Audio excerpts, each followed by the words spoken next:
let's talk political parties naman. Okay. Sure, you're quite familiar, di ba? So, nadaanan nyo ng lakas CMD, ang Liberal Party, ang PDP laban. Why are you running independent now, sir? Sabi sir, political butterfly daw kayo. Oo, yan yung tanong sa akin doon sa other channel. Hindi ko natapos yung paliwanag nun dahil 20 seconds lang yung ano.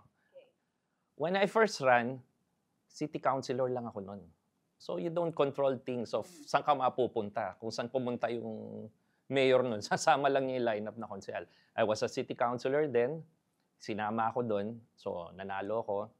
Tapos naging vice mayor ako. At that time, nasa lakas ako nun. Pagdating ng eleksyon, yung kalaban naming grupo, inagaw yung nomination doon sa partidong yun. Eh, ako lang naman, ano ba naman ako, konsehal? Do I have a say on that? So, the interplay of local politics, sunod lang ako saan ako pupunta. So, if you consider that a butterfly, I don't know. Ano lang ako eh, sumusunod ka So, lang. kaya po I kayo don't dictate that.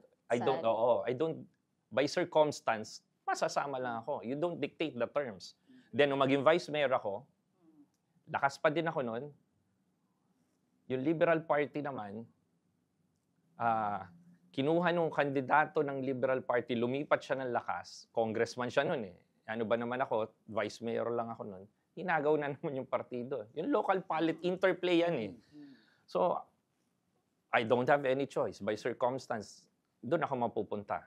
So, naging vice mayor na ako. More or less, oy, vice mayor ka na, meron ka ng konting tindig nun. Inendorso ka ni dating Pangulong Rodrigo Duterte. Nagka-fallout, ngayon, independent ka na, nagka-fallout ba kayo ng PDP laban? Wala. Pupuntahan natin yung Sige, 2022. okay. So, noong 2016, tatakbo dapat ako sa Liberal. The same congressman na palipat-lipat, inagaw naman sa akin yung party chairmanship sa Liberal Party. I have no recourse. Hindi nila akong binigyan ng kona, so what will I do? So, PDP. And yun, 2016 PDP. Tatlo lang kaming nanalo nung time na yun, na PDP. So, that's how it goes.